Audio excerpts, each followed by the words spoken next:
Bueno, muy buenas tardes. Vamos a empezar. Muchas gracias por venir y muchas gracias a Higinio Marín por estar aquí con nosotros y a la Huerta Grande y a Filipín porque no haces más que descubrirnos cosas interesantísimas y bueno, estamos encantados de tener aquí otro libro vuestro. Y muchas gracias, Higinio, porque bueno, no nos hemos conocido hasta hace poco, pero bueno, ha sido un descubrimiento muy interesante y creo que vamos a pasar aquí un rato estupendo. A mí me apetece mucho, espero pasármelo muy bien. Y de alguna manera lo que vamos a hacer es tratar de explicar un poco lo que tú expliques, lo que has puesto en el libro, y luego me imagino que habrá la oportunidad cuando vayamos a la terraza que puedan comprar el libro, que por supuesto se lo recomiendo mucho. Explícanos, la primera pregunta que hago siempre a alguien que viene a hablar de un libro es ¿por qué escribir precisamente este libro? O sea, ¿cuál es lo que te lleva a plantear este libro y a escribir este libro?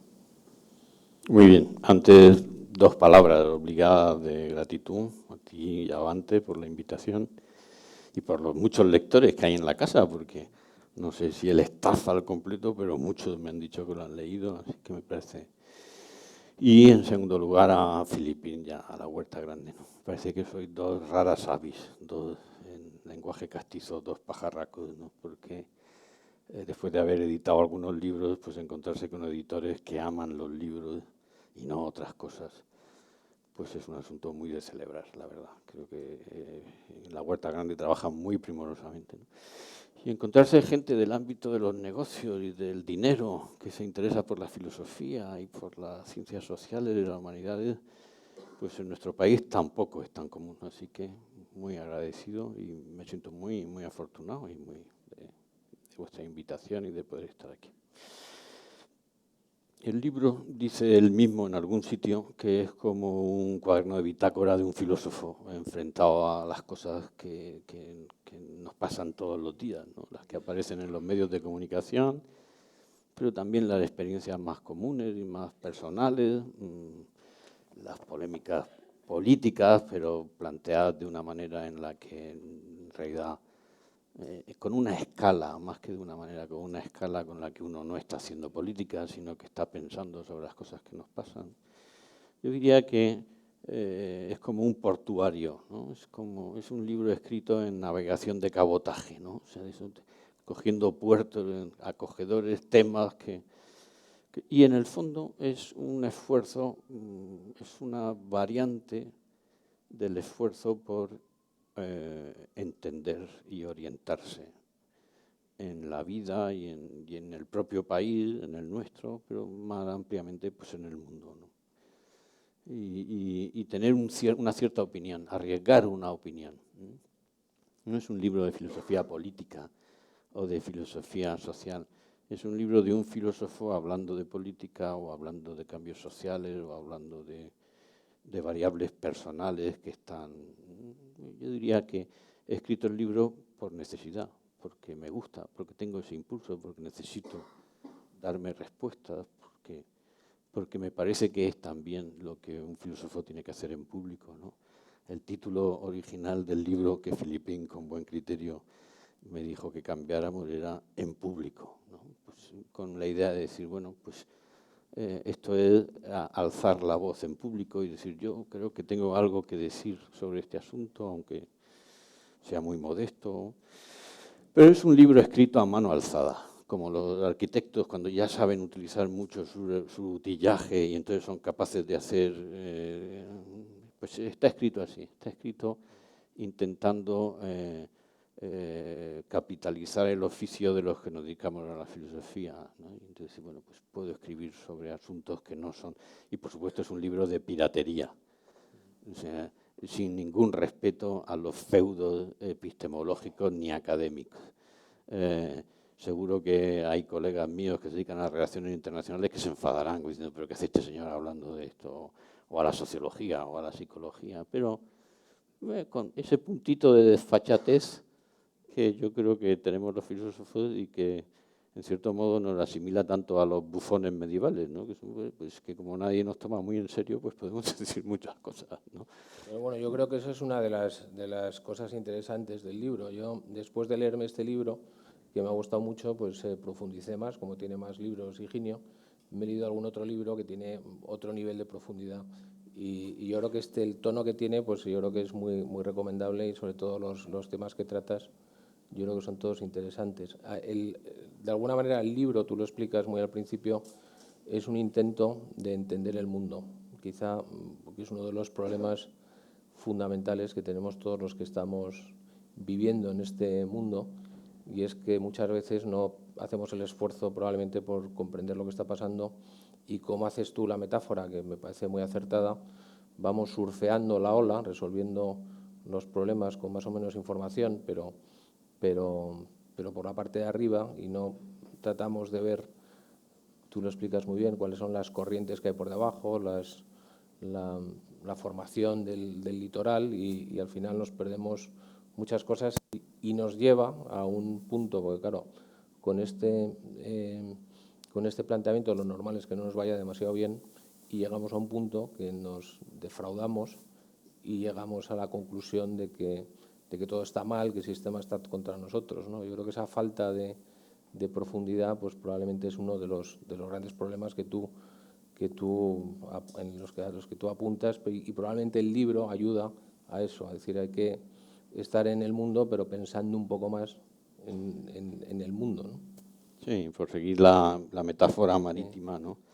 Muy revelador que el nombre de América lo tome de un cartógrafo, ¿no? Y no del navegante que llegó allí, ¿no? En realidad, para orientarse hay que saber dónde uno está, ¿no? Y en parte el libro es eso, ¿no? Es decir, los mapas están hechos por marinos que hacían cabotaje, y entonces iban dibujando el perfil de la navegación, y al final caían en la cuenta de que aquello era un continente y nuevo, ¿no? Como probablemente sospechó el propio Colón al final de su vida, que no era lo que... Y entonces ya se le puede poner nombre y sabemos... ¿no? Es la fase inaugural de la comprensión, ¿no? Saber que estamos ante una cosa distinta, a la que no podemos llamar con nombres viejos, y necesitamos renombrarlo, o sea, volverlo a decir, ¿no? Y si uno no hace eso, aunque esté pisando las moquetas de los despachos de las últimas plantas, aunque esté transitando por el mundo con los medios de comunicación, aunque domine la tecnología punta, aunque esté tomando decisiones, en el fondo uno no está en el mundo. Porque la forma cumplida de estar en el mundo requiere la comprensión. Quien está en el mundo sin saber dónde está como Colón, sin saber que había descubierto un mundo nuevo, ¿no? Es como estar en una conversación que no se entiende, uno está de cuerpo presente, ¿no? Me hace gracia, porque esto sí que no está preparado, ¿eh? Pero me hace gracia que hables de Colón y de América, porque es un ejemplo muy bueno de estar en la realidad y no darte cuenta, o sea, haber llegado a la meta y no darte cuenta. Y hay un libro que es que me acabo de leer, porque me lo han regalado hace nada, de Swift, que es Américo Vespucio, que explica perfectamente por qué América se llama América, que es todo un accidente, porque el propio Américo tampoco se enteró que le había dado un nombre al continente, por lo visto. Y bueno, pues es tiene que ver porque uno de tus, no sé si se dice tropos, uno de tus ideas, que además ha escrito otro libro que se titula así, Mundus, es el Imago Mundi, ¿no? El tener una cartografía adecuada, pero claro, sin la cartografía que tenemos, nos han dado un mapa que no es, que el mundo es más pequeño, y nos hemos creído que hemos llegado a Zipango, pues tenemos un problemón, ¿no? Y el mundo histórico no es como el mundo geográfico, que se agota, ¿no? El mundo histórico tiene un horizonte que siempre guarda nuevos mundos, ¿no? Y a eso nos dedicamos los filósofos, ¿no? A poner nombre, ¿no? Los filósofos no vamos los primeros. Yo creo que los primeros van los hombres de acción, ¿no?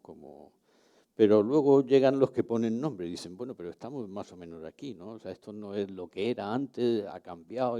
Y el libro está muy atento a ver esas variaciones que requieren nuevas opiniones, nuevas visiones, ¿no? Pero al mismo tiempo nadie puede hacer un mapa del mundo con sus solos viajes. Eso se hace desde una tradición, desde una posición, desde una lectura, desde la conversación, ¿no? que en el libro tiene mucha importancia, ¿no? Casi a la conversación se le da el estatuto de acto cívico por excelencia, ¿no? Bueno, pues eso, por eso escribí el libro, ¿no? Bueno, en la estructura del libro, tú lo estabas explicando antes, pues realmente tú lo denominas incursiones, 20 incursiones breves en temas que te llaman la atención y que además unos van relacionados con otros, o sea que está muy concatenado. De alguna manera tú dices que hay un núcleo recurrente, que es la palabra que empleas. Yo creo que es, de alguna manera, ese núcleo recurrente a que te refieres un poco el signo de los tiempos, ¿no? qué es lo que está pasando, así como idea transversal, es que esta palabra que se puso de moda hace poco del mundo. O sea, qué es lo que tú destacas de este mundo que estamos viviendo nosotros.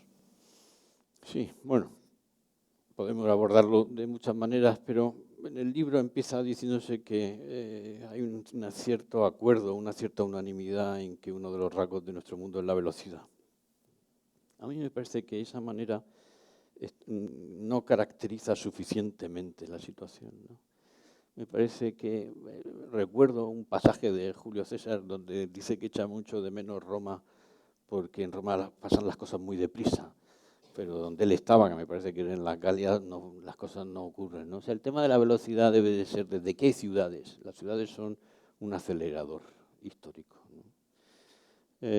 No, lo curioso y lo singular de nuestro tiempo es que el mundo no solo cambia velozmente, sino que ha traspasado una especie de umbral de ruptura, y es que cambia más rápidamente que los individuos. Eso sí que me parece que es una cosa. El cambio requiere, para percibirlo, requiere de puntos fijos. El mundo ha sido el punto fijo que permitía establecer las varianzas, los cambios del resto de las dimensiones de la realidad. Pero de repente, y esto es lo importante, cuando el mundo cambia más deprisa que los individuos, en realidad se volatiliza la referencia, ¿no? Hasta tal punto que el que era el marco fijo es como si este escenario, que se mantiene estable mientras que nosotros evolucionamos, él cambiara más deprisa que nosotros. Entonces, lo que nosotros hacemos aquí empezaría a parecer que está hecho a cámara lenta, y esa es la percepción que nosotros tenemos de del recurso biográfico y colectivo de nuestras comunidades. Y esa variación de la velocidad punta y que significa una umbral de ruptura genera movimientos secundarios. Por ejemplo, yo creo que tiene mucho que ver con el resurgimiento de unos localismos ideologizados, culturizados, tematizados, que en España son muy visibles con las comunidades autónomas. Las comunidades autónomas españolas son todas ellas parques temáticos de lo nativo, de lo aborigen, todas ellas, en todo, desde la bandera. La bandera ya tiene que ser, contaré una anécdota muy divertida sobre la bandera de la comunidad autónoma murciana, pero no lo voy a hacer porque al final... Cuéntalo. No se lo decimos a nadie. Bueno, yo creo que los murcianos estuvimos como 15 años intentando saber dónde estaban los castillos y los corazones de la bandera, porque como era un invento que se suponía que recogía la historia, pero pues uno podía viajar por toda la geografía murciana y encontraba variantes sin fin de la bandera. Hoy ya está mal estandarizada, pero también me parece una buena referencia de cómo en Murcia seguramente es de las regiones de España donde menos en serio nos tomamos. Hay que decir que nosotros a nosotros mismos y los demás también a nosotros mismos, pero tenemos el suficiente cachazo para asumirlo con buen humor, ¿no? Pero hasta en Murcia últimamente se utiliza un término que a mí me dice murcianía. Bueno, pues sí. Pero uno sale uno va a cualquier otra comunidad autónoma y son parques temáticos, ¿eh? Entonces es una especie de tematización constante. Cuento en el libro una anécdota de un catedrático al que se le acercó un joven estudiante al salir de clase que era del mismo pueblo, de la misma ciudad que él, y le manifestó que él era del mismo sitio, y entonces el catedrático, con un tono indulgente, le dijo: no te preocupes, eso se cura leyendo, ¿no? Pues el catedrático era un hombre del mundo viejo, porque si los localismos se han hecho incurables es precisamente a base de la literatura, de los museos, de los catálogos que han generado, ¿no? no hay gente más leída que nuestros localistas, ¿no? Y eso es leída de eso muy concreto, claro. Pero a mí me parece que eso es un fenómeno compensatorio de que el mundo haya alcanzado esa velocidad que es con el umbral de ruptura. Necesitamos anclas, ¿eh? Y esas anclas tienen carácter identitario. Y como además las relaciones personales han dejado de ser un ámbito de estabilidad por la crisis enorme que tienen las relaciones incondicionales, que son las únicas que prestan esa estabilidad, pues entonces uno tiene que buscar comunidades secundarias de alta intensidad emocional, pero de bajo compromiso, muy intermitentes. El Real Madrid, la independencia, la dieta no sé qué, el animalismo, la energía alternativa, estas cosas que en el fondo vemos que la gente pone en ellas su propia identidad, ¿no? Y que se convierten en cuestiones en las que han objetivado una intimidad y con las que consiguen una cierta referencia y unos ciertos hitos identitarios que pueden incorporar a un relato acerca de quiénes son. Y que son parte de algo. Efectivamente. Entonces a mí me parece que esos fenómenos están muy concatenados y que no darse cuenta pues es una manera poco inteligente de mirar el asunto, ¿no? O sea, Murcia ya no es Murcia, es otra cosa. Es un nicho de refugio de un proceso de globalización en el que el mundo ha dejado de ser el marco de los procesos para ser el mismo el proceso más veloz, ¿no? Cuando te refieres al mundo, me parece muy interesante que de alguna manera esa velocidad a lo que nos lleva, yo trato de reproducir la idea que tú planteas, es que prácticamente el futuro ya está en el presente y no estamos viendo el presente, sino estamos viviendo en el presente lo que va a pasar, hemos eliminado prácticamente el futuro, porque ya lo estamos viviendo, y el pasado, porque ya no interesa nada. Dices, de hecho, que la experiencia se convierte no solamente en un valor poco apreciado, sino casi es peyorativo. De hecho, leía esta semana que en Estados Unidos, que van muy avanzados en esto, hay un insulto que es casi degradatorio. O sea, tú estás discutiendo con alguien y cuando quieres hacer el argumento contra persona definitivo le dices, nada, tú eres un boomer, como diciendo, tú eres un viejuno, me parece que se dice aquí, ¿no? Y se acabó, ya da igual lo que pienses porque tu experiencia no sirve para nada, ¿no? Claro, y eso cierra un proceso que podemos tomar como referencia hace 2000 años. Fustel de Coulanges, el autor del que te he hablado antes, un autor sobre la cultura clásica, cuenta que entre los romanos, cuando se decía que algo era muy apreciado para él o que era una cosa muy estimada, se decía, esto es muy antiguo. Es una cosa que... Ahora eso con nosotros ha cambiado completamente. Nosotros vivimos... El futuro es lo necesario, el pasado es lo necesario y el futuro es lo posible. Y nosotros vivimos con el estatuto del futuro. Incluso el pasado dejamos de pensarlo como lo necesario. Nosotros creemos, esto es realmente singular, que el pasado es lo que podría haber sido de otro modo, que es una manera de reabsorber lo que ya es necesario en la posibilidad. Y entonces cuando pensamos, por ejemplo, que dependemos de que nuestro padre y nuestra madre se hubieran conocido, pensamos que podría haber ocurrido de otra manera. O sea, la realidad entera está penetrada de posibilidad. Nosotros, incluso el pasado, lo pensamos como una mera posibilidad. O sea, eso es una cosa nueva. Los hombres han pensado el pasado como lo que es, como lo que no puede ser de otra manera, ¿no? Y a su vez, el pasado ha invadido también, el futuro ha invadido también el presente, de tal manera que nada es suficientemente actual o moderno, pero en fin, actual, si no es futurista, ¿no? Si cualquier pero cualquier plan, un plan de negocio, cualquier plan de investigación, si tiene una intensa continuidad con lo precedente, eso no es una cosa actual. Lo actual es lo que de alguna manera plantea una ruptura.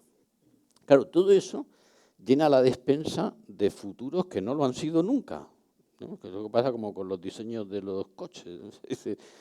Todos los coches actuales son muy futuristas, pero en realidad nunca han llegado a ser futuro, porque solo fueron presentes, ya ¿no? Están, claro. Claro. Es como si el futuro estuviera anegando el presente, ¿no? Y eso además no envejece. Es un asunto muy interesante. Lo que es presente por ser futurista no se convierte en antiguo, se convierte en otra cosa nueva, que es vintage, que es un futuro envejecido, un futurismo desfasado, pero siempre sometible a un posible proceso de reciclaje, ¿no? De reactualización, ¿no? O sea, eso es completamente nuevo y vivimos nuestra vida así. De tal manera que, por ejemplo, en las relaciones personales no pensamos que aquel momento afortunado en el que uno conoció a una chica o a un maestro, o tal, no, pensamos que aquello es un azar. Y pensamos que nuestro propio devenir biográfico es una especie de azar al respecto del cual, ¿no? Eso es una forma nueva de estructurar la conciencia y la afectividad. Es una forma, por ejemplo, bajo la inflación de celebración de aniversarios, en el fondo hay una pérdida del sentido de lo histórico. Bajo la inflación de declaración de cambio histórico, en el fondo lo que hay es una especie de infravaloración de la historia. Exactamente, ¿no? Entonces, todo eso es nuestro mundo y implica ganancias, pero también implica pérdidas. Y ganar conciencia de eso le permite a uno ser contemporáneo y al mismo tiempo, para ser contemporáneo hay que no ser solo contemporáneo. Quiero decir, hay que ser capaz de advertir lo contemporáneo como contemporáneo. Y eso significa ser del propio tiempo, pero no ser propiedad del propio tiempo. No estar en él dando vueltas en la noria.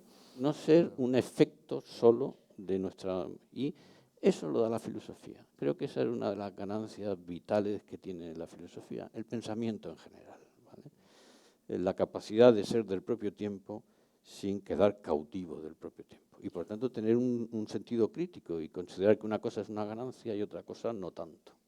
Otro de los temas muy interesantes que tocas es Occidente.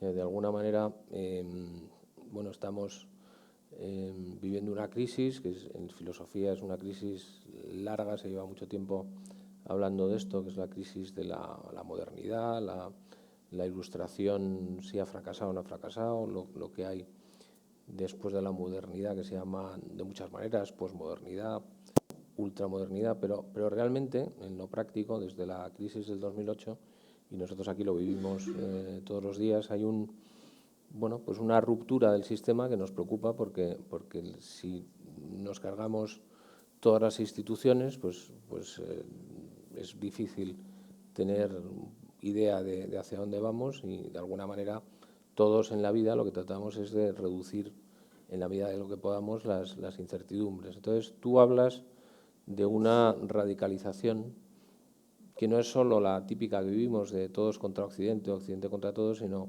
dentro de Occidente consideras que hay dos fuerzas, ¿no?, que están luchando una con otra, ¿no? Sí, sí, así es. Yo creo que con el libro estamos asistiendo en primera línea a la disolución de esa unidad geopolítico y cultural que hemos llamado Occidente y que en realidad surge como tal en esos términos después de la Segunda Guerra Mundial.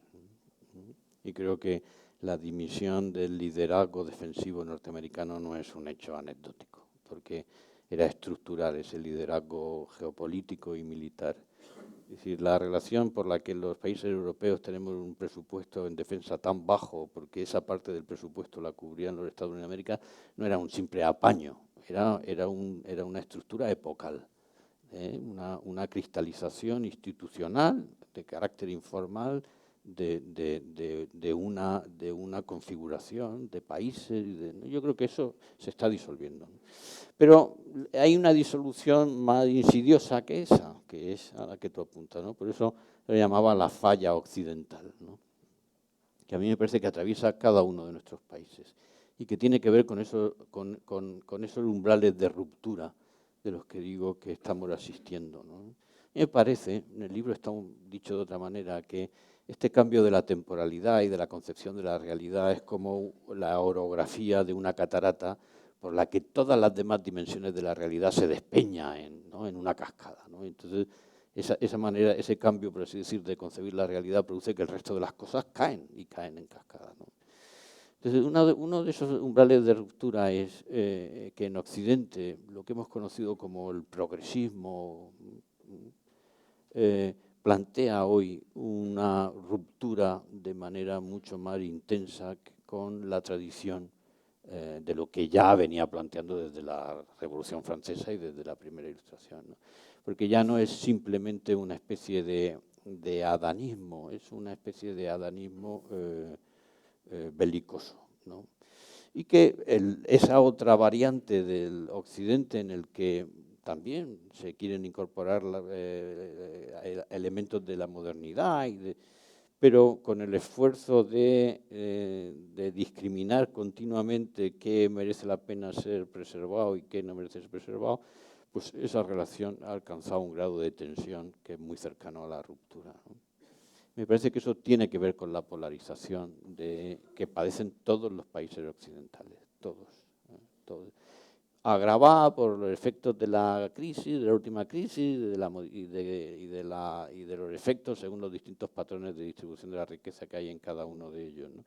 Y además me parece que uno, si quiere participar de los acontecimientos, aunque sea solo con la forma de opinar y formarse un juicio, tiene pocas alternativas entre esas dos opciones, ¿no?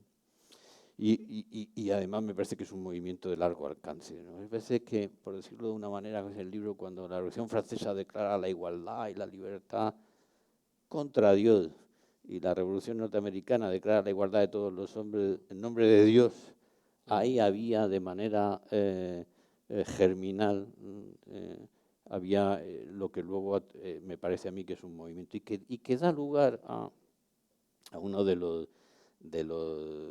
motivos del libro, ¿no? Es decir, repensar los confesionalismos políticos, ¿no? Repensar si realmente la política es el ámbito de realización del bien común en su sentido más amplio y máximo. Yendo a esta idea llevada a lo más práctico, llevada a la política, lo que estamos viendo, además esto es muy reciente. Otra de las cosas que tú avisas es que esta polarización de la política lo que hace es que estemos en una situación donde el que gobierna lo cambia todo y el que no gobierna, que piensa que va a gobernar, dice, bueno, cámbialo todo, que cuando llegue yo lo voy a volver a cambiar, con lo cual no hay ningún proyecto común y estamos pasando de una radicalidad a otra radicalidad. De alguna manera, yo creo que te has inspirado en la idea de Pablo Iglesias de asaltar el cielo. Lo que vienen a decir, o lo que tú estás diciendo es que si el argumento del que quiere asaltar el cielo, que quiere cambiar el régimen y el sistema es, si cuando yo gobierno no me dejas cambiarlo todo, pero todo es todo, entonces que la democracia no vale, porque si voto el cambio, te puedo tener derecho a cambiarlo todo. Entonces, claro, eso te deja sin ninguna referencia. O sea, no tienes un proyecto común y bueno, todos perdemos pie, ¿no? Esa lucha de sistemas dentro del propio sistema, ¿no? Sí, sí. Yo creo, abundando, vamos, prosiguiendo que una manera inicial de definir los confesionalismos es, mira, estoy en el poder, voy a legislar y te voy a hacer el bien aunque no quieras. Yo creo que esto es muy típico de una mentalidad confesional. Estoy utilizando confesional en el sentido ideológico, ¿no? Sí. Y te voy a hacer el bien aunque no quieras. O sea, te voy a cambiar tu forma de vivir y te voy a explicar cómo se vive bien y te voy a hacer bueno, aunque sea a tu pesar, porque voy a redistribuir la riqueza que generas, o porque voy a educar a tus hijos a salvo de tus propios defectos y prejuicios, porque voy a decir dinero, o por lo que sea. Y yo creo que esto tiene dos variantes, ¿no? Y que la antigua es el nacionalcatolicismo y la nueva es el antinacionalcatolicismo, o en sus distintas, ¿no? Pero me parece que esa es la tipicidad hispana, y que eso es un fenómeno, pero es un fenómeno con nuestra singularidad de lo que está pasando en las sociedades occidentales, ¿no? Y en las sociedades occidentales lo que creo que está ocurriendo es que yo creo, lo digo en el libro, que cuando el inicio del pensamiento político occidental define la política como el ámbito de la realización del bien común, lo puede hacer porque los ciudadanos son al mismo tiempo amigos o cuasi amigos. Y eso pasa en las pequeñas ciudades de 30.000 o 40.000 ciudadanos, que son las ciudades del Estado. y que cuando eso lo reelabora la cristiandad medieval puede hacerlo porque los súbditos de los reyes son también hermanos de una misma fe y miembros de una misma iglesia. Y por tanto hay ahí una elaboración en el orden religioso de la amistad. Pero a lo que le corresponde, a la instancia social a la que le corresponde la realización del bien común en su forma más plena y cumplida, es a la amistad y no al Estado. Y que al respecto de la amistad el Estado tiene carácter subordinado y no al revés. Y que donde la gente comparte sus formas de vivir y de pensar, y comparte el deseo de vivir libremente en sociedad, en una sociedad plural y donde otra gente tenga otras formas de vivir y de pensar y de compartirlas con los que... Eso es la amistad y no es la ciudadanía. Y que querer dar forma al modo de vivir de la gente desde el Estado es ya hoy una pretensión antigua y totalitaria. Y que por tanto considerar al Estado como el agente moral, por ejemplo, de la educación, o el agente moral de la distribución de la riqueza, o el agente, aunque por supuesto que tiene competencias en todo eso, pero considerarlo como el agente histórico y protagónico, eso es antiguo y totalitario. Nuestro Estado debería... Claro, esto quizá en la tradición norteamericana se viva de una manera más espontánea porque los Estados Unidos de América lo fundan unos sujetos que se van de su país porque no les dejan vivir como quieren. Yo creo que estamos un poco en la situación de los peregrinos iniciales. Es decir, yo lo que quiero es que me dejen vivir como quiero, con aquellos que quieren vivir como yo. Y por tanto no tengo la aspiración a convertir el orden de mis aspiraciones subjetivas en legislación objetiva. Y estoy dispuesto a que en el orden de la política la realización de lo que a mí me parece bueno está limitado por lo que a mis conciudadanos que no piensan como yo les deja que el país les resulte habitable. Yo no quiero que me hagan el país inhabitable, pero estoy dispuesto a no hacer Bueno, pero en el fondo han sido formas que quizás el problema, o sea, los populismos están basados en un manual muy sencillo últimamente, que es el que escribió Ernesto Laclau hace un tiempo. Y todos hacen lo mismo, que es radicalizamos al máximo la discusión, porque si ponemos en el límite a la igualdad con la libertad, que son los dos valores que hay que conjugar para que esto funcione, no son imposibles. Solo vía consenso, que es la amistad y el proyecto común que tú dices, pues es lo que nos va a permitir el que eso funcione bien. Si no, la igualdad hay que imponerla y la libertad te hace desigual, con lo cual no funciona. Y por eso en el libro utilizo la referencia de un socialdemócrata célebre y conocido, Tony Judt, el historiador, que dice que el sentido de lo público nació en el siglo XIX, cuando los británicos empezaron a viajar por su país compartiendo departamento en el tren. Y empezaron a tener la experiencia de que tenían que hacer uso de una cortesía muy extrema y con personas completamente desconocidas a las que no volverían a ver en su vida. Y que a nadie se le ocurría poner la calefacción si la había a los grados que a él le parecía mejor sin pensar, sin preguntar. Y que eso no es muy distinto de vivir en un país.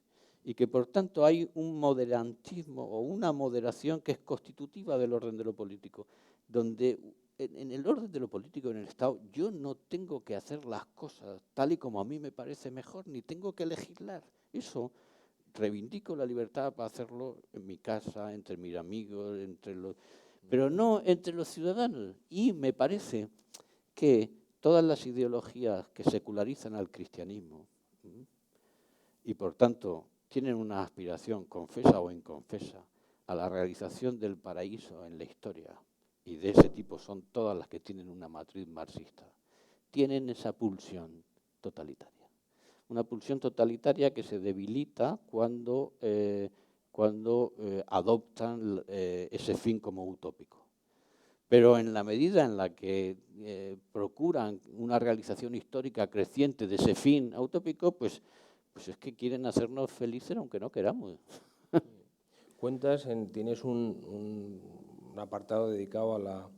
No tienes mucho, o sea, yo creo que hay mucho de mensaje. Una de las cosas que nos preocupan a todos aquí claramente y cuando hablamos con nuestros clientes, en el fondo nos preocupa el futuro, nos preocupa quitar la incertidumbre al futuro, pero sobre todo a los que somos padres, que somos casi todos, lo que nos preocupa es nuestro futuro relativamente, pero sobre todo el futuro de nuestros hijos. Y además probablemente nos preocupa más cuando ya los hemos criado, que es lo que era aparentemente lo difícil, pero ahora se enfrentan a un mundo que nosotros entendemos regular y ellos asumimos que no entienden nada. Entonces, de alguna manera yo creo que parte de tu... lo primero que le he preguntado cuando nos hemos conocido es que cuántos hijos tenía, porque me parecía que tenía unos cuantos y tiene 5. O sea, que quiere decir que como a nosotros pues le preocupa este tema. Parte de cómo afronta este tema es por el problema generalizado de la juventud en los últimos, no sé, 50, 60 años, empezando en mayo del 68, donde lo que de alguna manera, te lo voy a leer porque me parece que es de las cosas que hay que llevarse apuntadas, lo que tú escribes es que el malestar que era consiguiente a la insatisfacción, que es lo que había cuando no se habían conseguido cosas, esas utopías no lo consiguen todo, pero consiguen algunas cosas, y ahora lo que tenemos es una insatisfacción consiguiente a la plena satisfacción, que es un poco la idea de Schopenhauer, ¿no? que vivimos entre el sufrimiento y el aburrimiento, ¿no? O lo que decía Oscar Wilde, ¿no? que solo hay una cosa peor que no conseguir lo que no conseguir lo que deseas, y es conseguirlo, ¿no? O lo que dicen los historiadores, ¿no? Que la Revolución del 68 es la primera revolución hecha por sujetos que viven en las mejores condiciones materiales, económicas, sociales y culturales de la historia de la humanidad. O sea, de repente la primera clase satisfecha, ¿no? Por eso los obreros no se suman a la Revolución del 68 hasta que no empiezan a ver policías heridos y que De Gaulle se tambalea. Pues no querían aparecer, ¿no? Bueno, a mí en todo esto hay el empeño por pensar un futuro, por pensar el futuro de una manera distinta a la que hemos dicho. O sea, por pensar el futuro de una manera real. A mí me resulta muy inspiradora la expresión castellana, fulanito es muy prometedor. ¿Qué significa? Tiene mucho futuro. Hay muchas cosas que esperar. No se sabe cuáles, pero muchas que esperar, ¿no? Me parece que eso es una expresión muy acertada, ¿no? Porque tiene futuro el que puede prometer. No es nada sospechosa el origen de esa idea porque es de Nietzsche, o sea, ¿no? Es el ser que promete, ¿no? Pero me parece que no es la única forma de hacerse con un futuro de manera libre, ¿no? O sea, el que promete entra en posesión de su propio futuro. Es verdad que ofrecido a otro, porque la promesa siempre es, ¿no? Es una garantía de futuro, ¿no? Pero eso mismo es el proyecto, ¿no? En latín, la suerte es lo echado, ¿no? Jacta, ¿no? Entonces, cuando uno no quiere quedar a expensas de la suerte, lo que hace es un proyecta, o sea, un proyecto. Proyectar es anticipar el futuro tan a salvo de la suerte como sea posible, y creo que eso es el trabajo, ¿no? Y me parece que la esperanza es una forma más sabia de metabolizar el futuro que la utopía, de la cual, por cierto, estoy a favor, pero me parece que es una forma, porque en el fondo la esperanza consiste en no dar nunca por perdido un asunto, ¿no? O sea, confiar en que al final las cosas podrán salir mejor. Lo que decimos a un hijo cuando un hijo en una situación difícil nos pregunta, le decimos, saldrá bien. No tenemos la garantía de que salga bien, pero sabemos que saldrá bien. Eso es. Pero a pesar de, creo que contra toda esperanza, en realidad uno contra toda esperanza dice, pero saldrá bien, ¿no? Sin tener el poder para garantizarlo, ¿no? Pero eso es ser prometedor y eso es tener proyecto. Y eso me parece en formas más estructuradas y más, en el fondo, más asimilables por el sujeto del futuro. Me parece que ahí el futuro está ensamblado biográficamente y también colectivamente. Me parece que hay países que son prometedores y hay otros que no lo son. Pero ahí yo creo que quizá como elemento que te refuerza esta idea, tú reivindicas la tradición. O sea, ¿para qué nos sirve la tradición en este momento en el que parece que todo lo pasado no sirve para nada? Bueno, yo reivindico la tradición desde una posición posmoderna, O sea, yo entiendo muy bien la arremetida ilustrada y moderna contra la Ilustración. La entiendo muy bien porque hace falta, si uno conoce históricamente las cosas, que decir, vamos a ver, Europa es el país donde la gente, Europa no, Occidente es la civilización del planeta donde la gente ha conseguido elegir oficio libremente. Pero eso ha costado mucho. Para elegir oficio, la gente aprende los oficios de sus padres, que es el único sujeto que está dispuesto a traspasarte los secretos de su oficio. Y no se los va a traspasar al vecino, porque eso le convierte en competencia. Y por eso la estructura de los oficios, de la especialización de los oficios que se sigue de la creación de las ciudades, es una estructura de linaje, de estirpe, que se institucionaliza, por ejemplo, en los gremios medievales y en el secreto.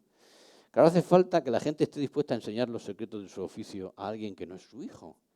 Y esto empieza a ocurrir cuando hay gente que tiene un oficio y al mismo tiempo no tiene hijos.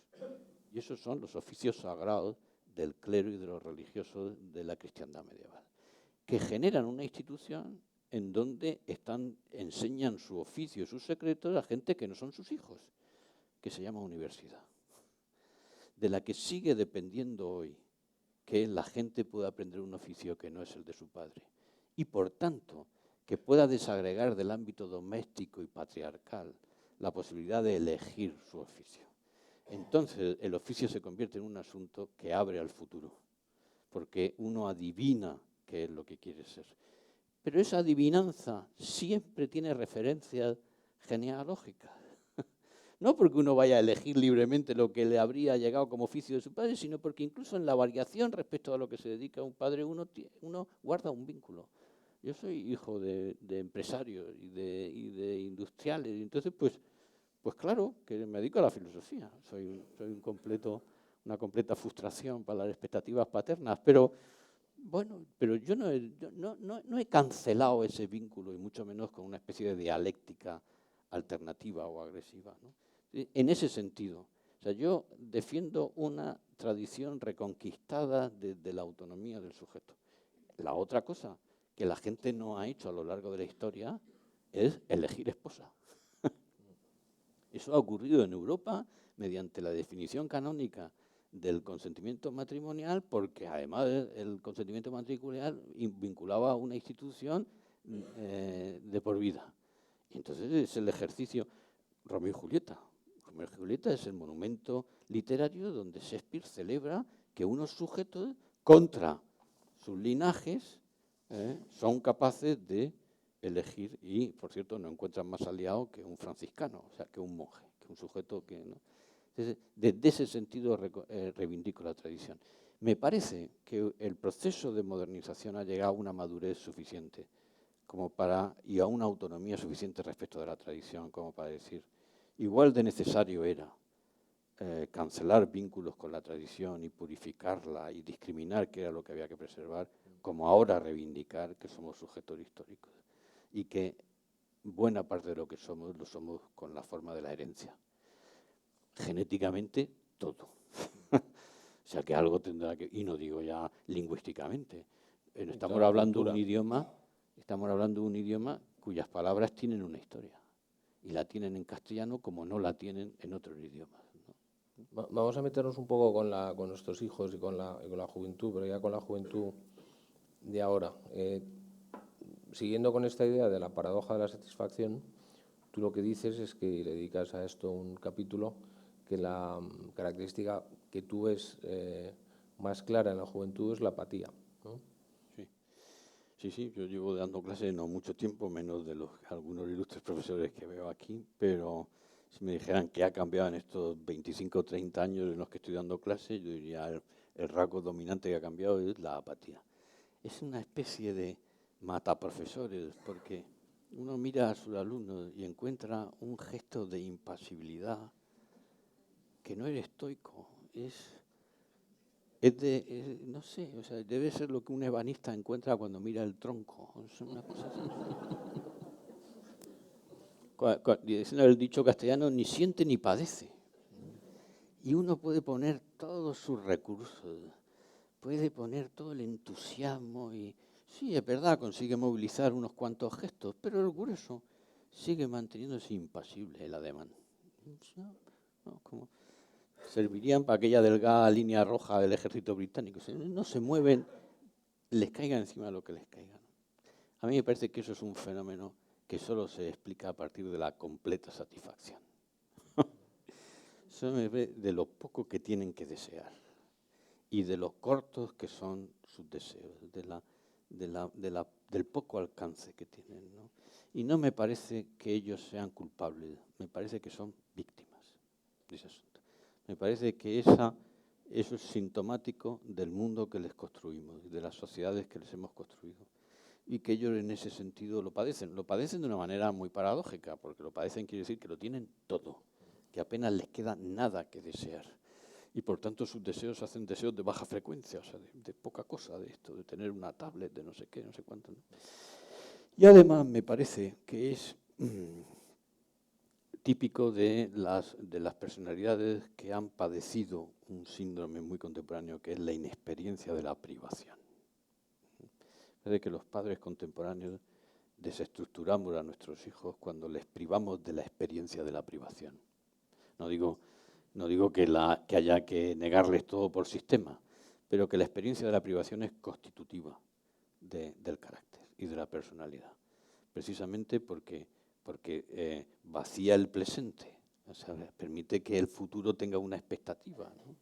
Y por eso en otro capítulo se habla de la revolución pendiente. Dice, bueno, seguramente hay oligarquías mundiales que gobiernan nuestra existencia, pero mucho más que eso lo que hay es un régimen de satisfacción del deseo por saturación. Has leído un libro, yo le recomiendo mucho, de Jonathan Haidt y Greg Lukianoff, se titula en inglés The Coddling of the American Mind, que es un poco como la transformación de la mente moderna. Ellos lo escriben porque les preocupa mucho el fenómeno de las universidades americanas, donde se está prohibiendo que se debatan determinadas ideas y se forman manifestaciones y no dejan ir a determinados profesores o gente que ha escrito cosas, pero lo llevan un poco más allá y hablan un poco de esto, de que estamos educando muy mal a la juventud por esto que dices tú, de que les sobreprotegemos, con lo cual no tienen la posibilidad de enfrentarse a problemas.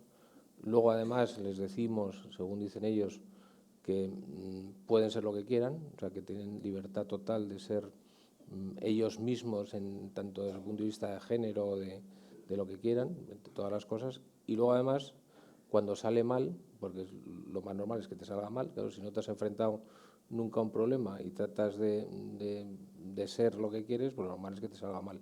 Cuando te sale mal, la tercera es que les ayudamos a explicarle que la culpa la tiene el sistema, con lo cual, bueno, pues todo fracasa. Yo lo he encontrado bastante paralelo a lo que tú explicabas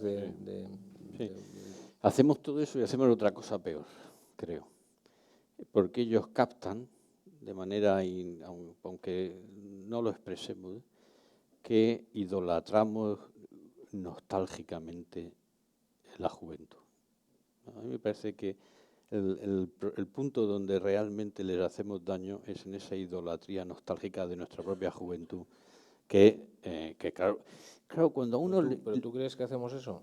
Yo creo que sí, tú quizás no, pero bueno, culturalmente sí. Yo ya aquí lo digo siempre, que los 50 son los 30, o sea que... Ya, pero yo creo que es uno de los rasgos que caracterizan la cultura contemporánea, ¿eh? La juventud, la aparición de la juventud, la invención en un sentido particular. Vamos a ver, la juventud no es un periodo biográfico, la juventud es un producto cultural. En concreto es un tiempo que media entre la plenitud orgánica y por tanto la competencia sexual y la asunción de responsabilidades familiares, o sea, en plata, tener hijos. Nunca en la historia de la humanidad ha habido un trecho de tiempo entre la competencia sexual y la asunción de obligaciones familiares que se demora constantemente tan amplio como el de las sociedades occidentales. Entre otras razones porque nunca la generación de bienes ha requerido un proceso cognitivo tan complejo que es la educación en Occidente. Pues, por poner referencia histórica, yo no sé a qué edad se casó la Virgen María, pero debía tener 13, 14, 15 años, a la edad que se casaban las mujeres judías. a la edad que se casaban las romanas, a la edad que se casaban las griegas, a la edad que se casaban las indias de las últimas civilizaciones paleolíticas que hemos conocido, de las praderas americanas. Es decir, eso es completamente nuevo. Y no solo es eso, sino que es además con plenitud de derechos, no ya civiles, sino con plenitud de potencialidades sociales. Claro, eso es un invento nuevo. Tan nuevo es que nuestros jóvenes, con todo sentido, se esfuerzan en demorar la salida de la juventud. Todo lo posible, claro. Claro, y si no tiene hijos y tal, pues puede ser un joven de 70 años. Sí, encantado. Claro, y eso. Entonces, ahí, claro, pero yo no sé tú, pero yo viví mi juventud muy feliz, pero no la reconozco como el periodo más feliz de mi vida. Había tantas incertidumbres, tantas inseguridades, tantas... Realmente se merece el nombre de adolescencia. Había una adolescencia de mí mismo. No sabía exactamente quién era ni quién podía ser. No, y eso me hacía sufrir, no me generaba un contento gozoso. No, entonces, y yo pues realmente vivo la madurez como una situación mejor. Entonces, claro, eso lo hemos perdido. Si a eso le sumas las continuas innovaciones tecnológicas que hacen que es más capaz de asumir, de aceptarla del que no tiene ninguna experiencia previa, pues claro que la cima de la biografía es la juventud y por tanto, después de dejar de ser joven, todo es un leve y lánguido declinar en el que idolatramos nostálgicamente aquella edad. Cuando hacemos eso lo cuenta Stefan Zweig en El mundo de ayer. Cuenta bueno, eso quizá, porque es una cosa que yo critico cuando puedo, que es que probablemente durante una época nos han vendido, ya no, porque los neurólogos nos dicen que eso no es así, pero que solamente se podían hacer cosas importantes cuando eras joven. Probablemente Einstein fue el culpable, porque a él le pasó, o sea, lo más importante que hizo, hizo una cosa tan importante que luego fue incapaz de mejorarlo, y entonces todo el mundo pensó que los genios tenían que ser jóvenes, ¿no? Sí, y eso ha ocurrido en dos momentos históricos. Uno, en la sociedad de guerreras, porque para ser un guerrero hace falta ser joven. Los ejércitos medievales y modernos estaban llenos de personas mayores, los tercios de España, pero claro, Alejandro Magno hace falta tener 20 y pocos para hacer eso, ¿no? Para estar 24 horas encima de un caballo y no caerte, ¿no? Y con las nuevas tecnologías. Pero el resto, Aristóteles dice que los jóvenes es mejor que no se dediquen a la política, porque no tienen la suficiente experiencia de sí mismos y de la polis. Y la juventud no ha sido un bien pensado en términos del momento de la plenitud biográfica del desarrollo subjetivo de una personalidad. No lo ha sido. No lo ha sido. Y yo ahora, porque estoy escribiendo sobre esto, estoy leyendo historias de la juventud y esto es casi unánime, ¿no? Es decir, la juventud es uno de los rasgos constitutivos del nuevo mundo en el que habitamos. ¿Vale?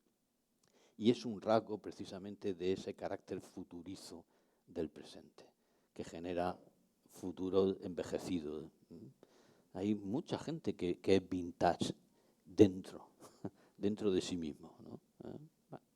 Esto es más o menos lo que... Cuando piensas porque tú lo dices, cuando tratas de combinar las utopías y los proyectos ilusionantes con la asunción de la realidad, pues acabamos todos en el Quijote, ¿no? Y en Cervantes, ¿no? Donde de alguna manera lo que nos están diciendo es ten cuidado con la utopía fuera de la realidad porque te puedes estrellar, pero tampoco seas Sancho Panza y no pienses que hay que intentar cambiar las cosas. En esta, de alguna manera, paradoja o dicotomía a la que nos enfrentamos los padres, ¿qué hay que decirles a los hijos? Que sean Quijotes, que sean cínicos y que se adapten al sistema y que no se preocupen por nada. Sí. No, pues déjame que me vaya a Aristóteles. Aristóteles decía que se puede desear lo imposible, pero solo se puede elegir lo posible. Como ellos tenían poco sentido histórico, tenían poco sentido de que las comunidades y la historia, de hecho no concebían la historia como nosotros, lineal y futuriza, tenían poco sentido de que la historia fuera un proceso por el que se ampliara lo posible y por tanto lo elegible. Eso es, sí lo tenían esa concepción en el ámbito personal, y esa es la ética. La ética de la paideia griega es el crecimiento por entrenamiento, por hábito, que hace posible lo que no era posible. Pero respecto de las comunidades no lo tenían. Eso me parece que es, por simplificando, el progreso, la idea de progreso ilustrada y europea, ¿no? Es verdad que solo se puede desear, que se puede desear lo imposible, solo se puede elegir lo posible, pero lo posible puede crecer. Yo creo que no hay que decirles que sean ni el Quijote ni Sancho, sino ambos, porque si no nos volvemos esquizoides. Hay que decirles que hay que elegir lo posible, pero hay que alimentar el deseo de lo imposible, y que eso es lo que genera crecimiento personal y lo que genera movimiento histórico y que es además lo sano. Es decir, pensar que el límite de lo posible es inmutable. Estoy hablando ahora en términos personales, que no se puede crecer en capacidad. Eso es apatía. Es aceptar la inmovilidad de lo posible y restringir, hacer los deseos pequeños, hacerlos solo a la medida de lo practicable, ¿no? De todas maneras, perdón, una cosa, en el Quijote a mí lo que me interesa más es que una relación entre caballero y escudero se transforma en una relación de amistad. Y me parece que ese es el punto donde el Quijote es moderno, en que el estatuto moral de la ciudadanía, si se hace posible, es la amistad. Pero donde no es posible la amistad, y no lo es por el pluralismo de las visiones del mundo contemporáneas, que son irreductibles, y además legítimamente, entonces la ciudadanía tiene que avenirse más bien con la vecindad, con la buena vecindad, con viajantes en el mismo tren. Bueno, lo que en el fondo la Revolución Francesa, sus tres lemas eran libertad, igualdad, fraternidad. Fraternidad es la amistad civil del vagón de tren, ¿no? Para que eso funcione. Sí, pero sabiendo que es una forma de amistad reducida más bien a la vecindad. O sea, el vecino es el extraño allegado, ¿no? Es el que está al lado, con el que tengo relaciones amistosas, pero no es exactamente hablando del amigo. Con el amigo comparto la forma de vivir y los horizontes en su mayor amplitud. Con el vecino comparto que corremos la misma suerte, que como sabes viene del latín sor, que significa la porción de terreno que se sorteaba. Y por tanto que nos mojan las mismas tormentas, que nos avasallan los mismos enemigos, que son las mismas avenidas las que... ¿no? Y eso es lo que yo soy con un sujeto de La Coruña y no con un sujeto de Marrakech. Es decir, que la ¿cómo se llama este índice del que hemos estado hablando antes? La prima de riesgo es la misma con el sujeto del... Y eso es vecindad, no es una vecindad física, pero es una vecindad económica. O sea, una unidad de suerte entre sujetos que tienen otra suerte, ¿no? Eso me parece que, por eso me parece, yo reivindico más la categoría de vecindad para la ciudadanía. Has vuelto a hablar de las ciudades. A las ciudades les dedicas también un sitio en el libro, ¿no? De cómo están conformadas. Sí, eso es en Mundus. Sí, a mí la ciudad me parece el elemento crucial para entender qué es una civilización y por eso a la editora le gustó la expresión civismo y ciudadanía y yo creo que era buena realmente, porque por decirlo así, la ciudadanía es la parte ósea pero el civismo son las partes blandas, son los órganos blandos. Y una ciudadanía solo en su estructura jurídico-formal es la osamenta de la vida común. Y no tiene ningún sentido. Es decir, a veces, por esto del hardware y el software, tendemos a depreciar lo blando, pero el que piensa es el cerebro, no el cráneo. Y son los músculos y los tendones los que nos movilizan. En realidad son los hábitos cívicos los que dan la medida y la calidad democrática de una sociedad.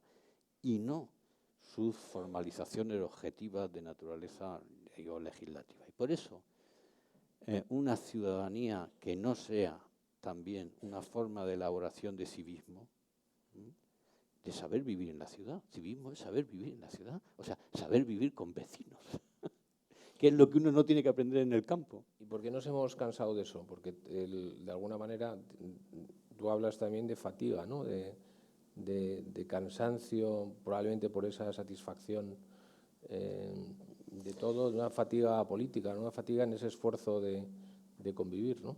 No, yo creo que porque este es un asunto, como todos los asuntos cruciales de la existencia, que requieren ser continuamente dichos y repensados y revitalizados.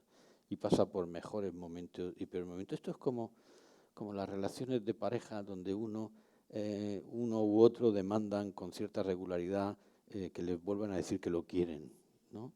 Y pues con esto, con los elementos cruciales de la existencia pasa lo mismo.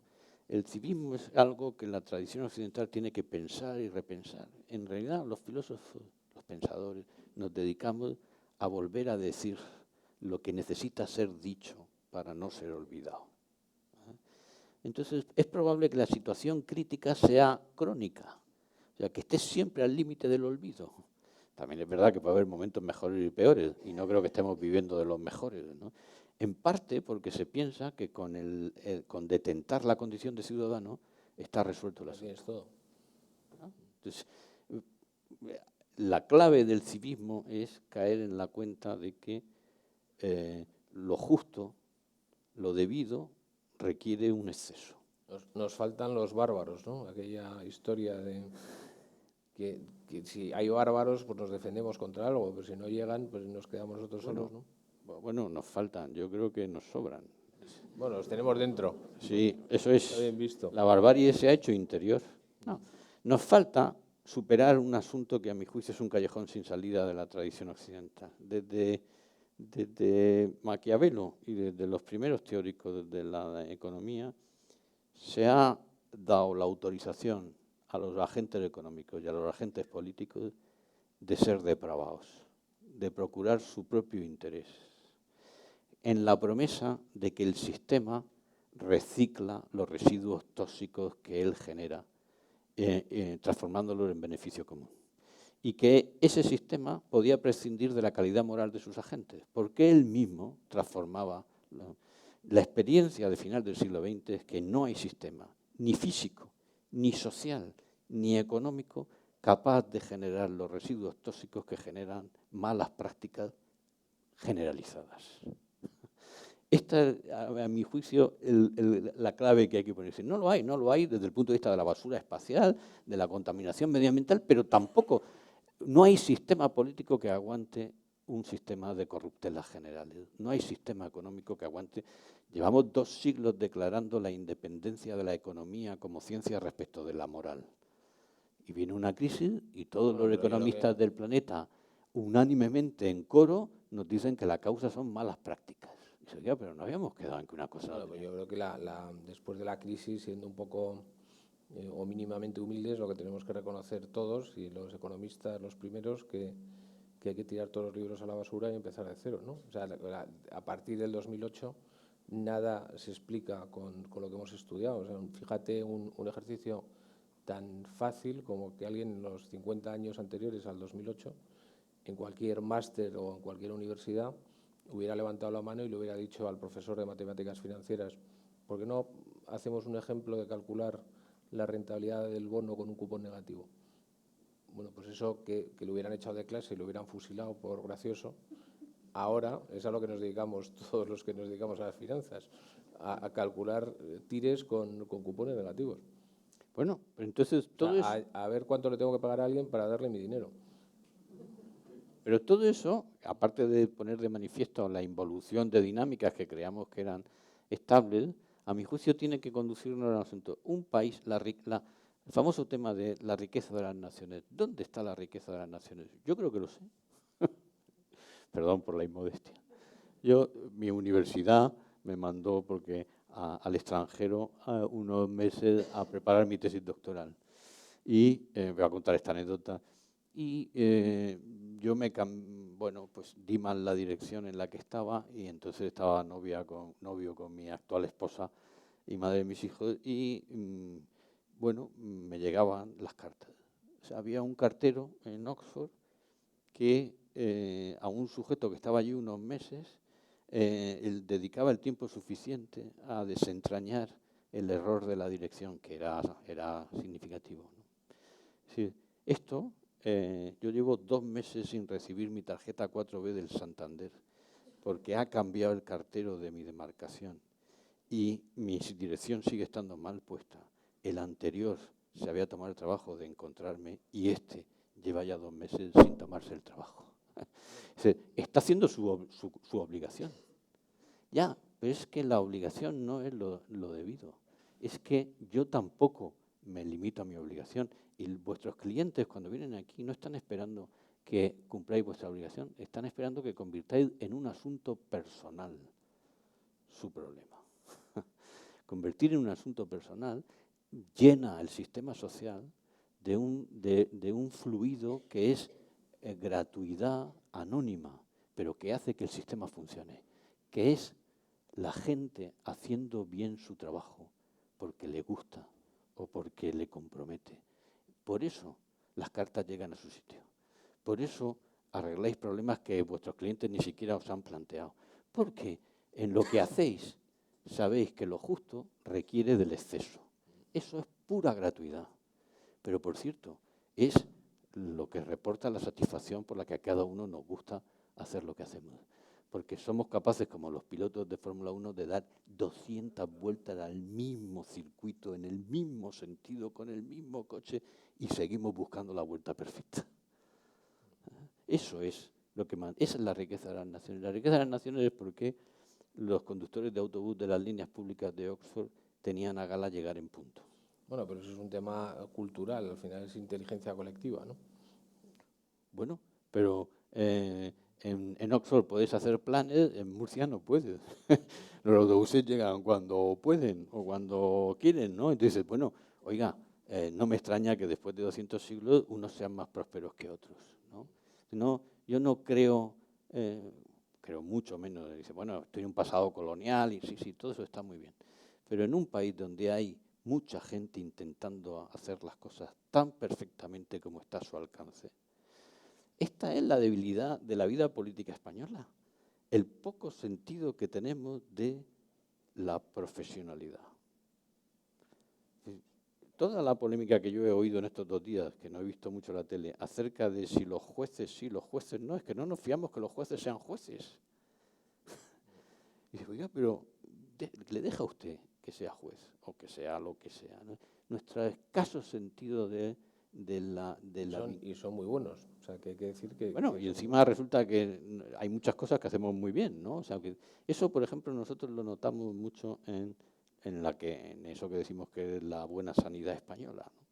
Y es que hay, por conjunción de variables culturales muy idiosincráticas, los médicos hispanos son sujetos que llevan el asunto a ese punto, ¿no? Me parece. Y por eso hay ámbitos donde la profesionalidad sí... Yo quería volver, porque tú lo vuelves a tocar varias veces en el libro, al tema de la paternidad. Tú hablas de un neopatriarcalismo y yo creo que bueno, pues volvemos un poco a nuestro problema. O sea, si ya estamos donde estamos, jóvenes de 50 y tantos años, pero con un proyecto que sabemos que se extiende porque bueno, aquí lo contamos muchas veces, vamos a vivir más años, pero tenemos el problema nuestro, con todas las incertidumbres que hay, pero bueno, depende de nosotros y podremos, por un lado, tratar de manejarlo lo mejor posible y luego también dependerá de nosotros cómo aceptamos lo que venga, pero nos preocupan sobre todo nuestros hijos. Entonces, en esta, de alguna manera, situación sándwich generacional en la que estamos, porque luego la biografía es muy larga y bueno, hablábamos antes del mejor ejemplo que siempre nos surge, es el de la familia real británica, donde hemos visto un montón de generaciones, pero que ya el príncipe Carlos, o sea, será siempre el príncipe Carlos o puede ser un rey que va a tirar el récord de coronarse con ya no tercera edad, sino cuarta edad, ¿no? Entonces, yo creo que ese ejercicio de entender bien el momento biográfico es un ejercicio bastante complejo. Tú pones una metáfora justo al final del libro que me parece interesantísima, que es la de Eneas, que cuando sale de Troya lleva cargado a sus espaldas a su padre y de la mano a su hijo, ¿no? De alguna manera no puede haber una foto más clara de esa generación sándwich, ¿no? que podemos decir ahora mismo, ¿no? Lo que pasa es que los clásicos lo vivían de una manera no problemática, ¿no? Entre otras cosas porque el anciano a hombros ya no ejercía, ¿no? O sea, estaba, ¿no? Y entonces era el maduro, el que mediaba entre uno y otro, le tocaba llevar a hombros al padre. Y creo que digo también en el libro que la única manera de conducir a los hijos sin arrastrarlos es cargar con los padres, ¿no? Y que no hay manera de ser buen padre sin el esfuerzo por ser buen hijo, y que esa era la clave que articulaba generacionalmente la sociedad de la antigua, y que es una clave que nosotros hemos despachado a título de inventario de manera muy torpe, sinceramente. Yo creo que la desestructuración de las relaciones paterno-filiales, desde luego, tenía que ser desestructurada cuando el padre elegía el oficio, elegía a la esposa, elegía, claro, eso, y esa es la historia de Occidente, la historia de cómo eso se ha ido deconstruyendo. Pero esa deconstrucción ha arrasado también lo que tiene de apreciable la relación paterno-filial. Y lo que tiene de apreciable la relación paterno-filial tiene que ver con que para Eneas la infancia es su futuro, es su pasado biográfico, pero la del hijo es el futuro. O sea, él recuerda su infancia como el pasado, pero tiene delante la infancia como tarea. Y a su vez, su vejez es su futuro biográfico, pero tiene la vejez del padre encima de los hombros. Eso es la desestructuración del tiempo que nosotros padecemos. Nosotros, de un tiempo que es biográfico, pero es también cultural. La consideración de que la vejez es futuro y pasado al mismo tiempo, porque uno no es solo un individuo, es también miembro de un linaje o de una generación.